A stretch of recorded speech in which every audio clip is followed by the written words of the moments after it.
Hey everybody, welcome to the week 2 check-in. And are you guys ready for the behind the curtain or the big reveal? Yeah, sorry, it's a late board just folded down in half. I don't have a big reveal yet, but let me go ahead and screen share with you guys.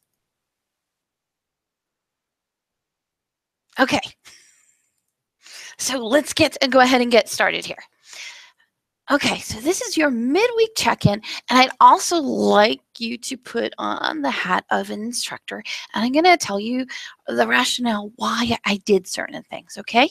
Well, first of all, you might have noticed that there was a live stream at 9 a.m. on Monday. Now, the reason why I did this really was because I wanted to let you guys know that you could go ahead and do this. In your online course, not everything has to be prepared ahead of time. You can make a decision to do a live stream. You can even tell students that you're not going to open up the upcoming week until you've seen that they've mastered the week before that. So I was just trying to show you guys a pedagogical decision. So I put it here in the news item, and I really like putting things in the news item.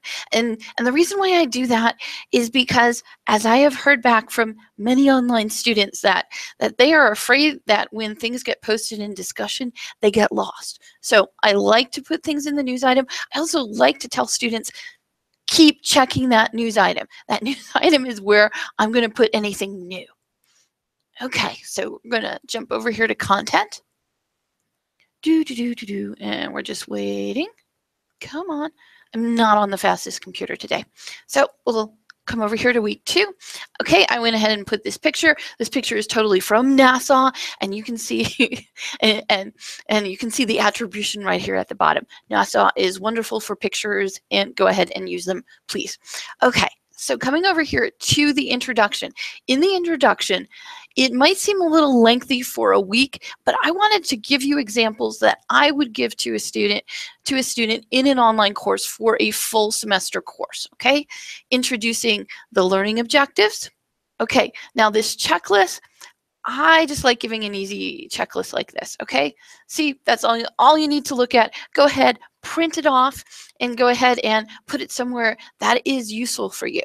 And with introductions, I like to go ahead and I like to make them friendly for paper, because I don't mind students printing off things, especially if it's better for them for learning, like discussion grading. Again, it looks lengthy, but I gave you what I would have given someone for a full semester course, so that they know if they're looking for those A discussions, they need to be hitting that criteria.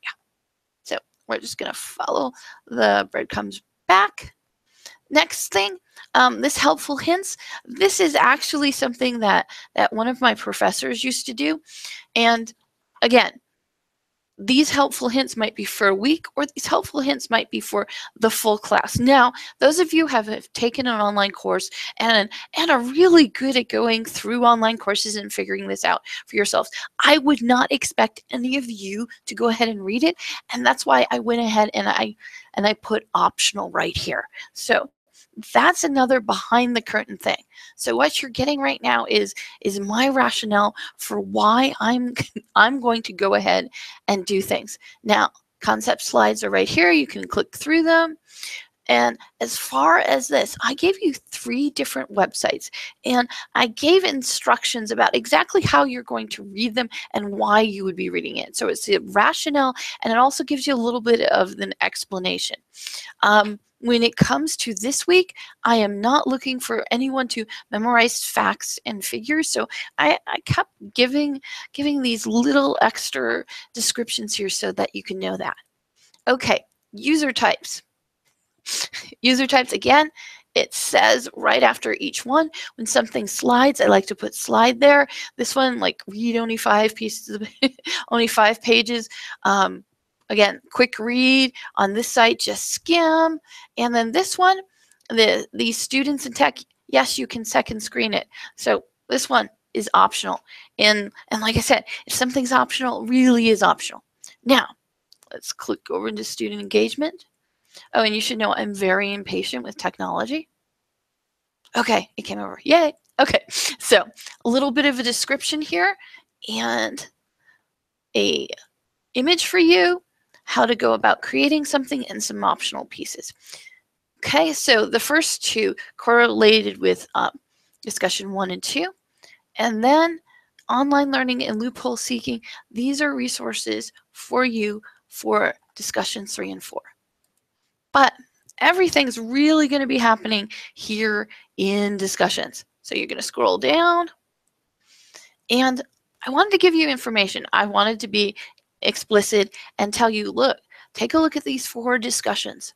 These 4 discussions are 4 different ways that you could consider using discussions in your class. The first one, pretty much an icebreaker and a community builder, but I also snuck metacognition in there. And so that you would start talking about how you learn and how your students learn with technology. The next one, posting an assignment and peer feedback. I did not put out a rubric there, and the reason why is I thought you had enough going on, so you didn't have to worry about either aligning your assignment to the rubric or using a peer rubric. If we were doing this in a different situation, I would have probably given a peer feedback rubric, okay? The next one, and I'm going to say, guys, go jump in, okay, is the evolving scenario. I put part 1 out there on Monday. After this, I'm going to put up part 2. And then on Friday, part 3 is going to go up. What you should be going and doing is you should be looking at the first one, answering it, and then coming another day to answer the next part, and then to answer the last part. And really, an evolving scenario is set up so that students don't do drive-bys. So they don't come into discussions like on Saturday, try to answer everything and jump out. And if you take a look at the criteria for the discussion grading, you'll see it's not built so that you can get full points if you do that. And the last one is storytelling. You can really do some great storytelling in these discussion forums if you haven't noticed already. So the fourth one, I'm asking everybody to tell a story and to talk to each other. Now, I put netiquette for week 2. For me, this is very important. It's not that I'm going, you must be professional. What I'm saying is that there's lots of online communities out there, both for you and your students. I want you to be able to go into an online community and realize what the online norms are and the netiquette, so that you can go ahead into each community and decide, hey, this is one where I don't have to worry about putting my name or a salutation or anything like that, and I don't need any grammar, punctuation. And by the way, that's called Reddit. Although I have seen people correct either each other's grammar on Reddit, but I want you to be able to come in here and have an idea of what community it is. So I put out what I'm expecting for this community. And then there's a little overview of the actual content of the courses. Now, what I wanted to say is go ahead and get in there and start playing around.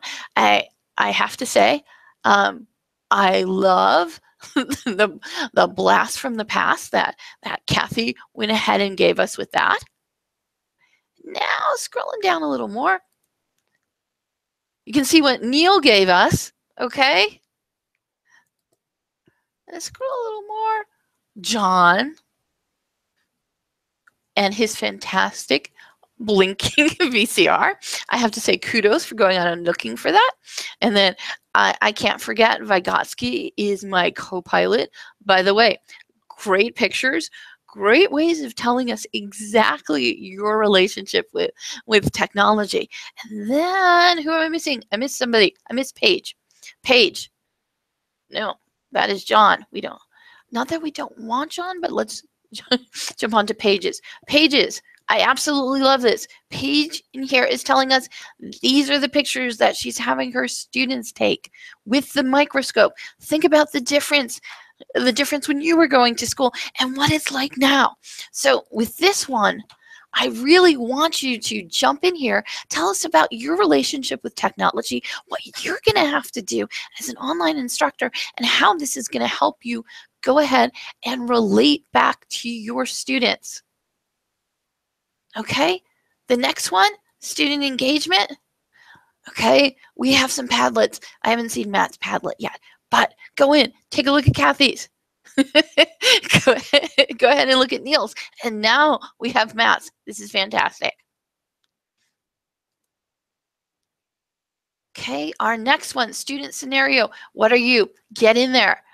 Tell us what you would do as an instructor if this happened in your class. If you read the material, you have some ideas. But this is really social constructivism, where you're going to go in and you are going to tell your side of it to your colleagues. You guys are going to discuss it. And, you know, there's some MKOs around here who are going to jump in and help you as needed. And last but not least, the loophole storytelling. Again, since we had a focus on loopholes and loophole strategies and online learning and the online disinhibition effect, we're going to go tell some stories in there. So I wanted to say thank you guys very much. And that's all. And I will see you online. Bye.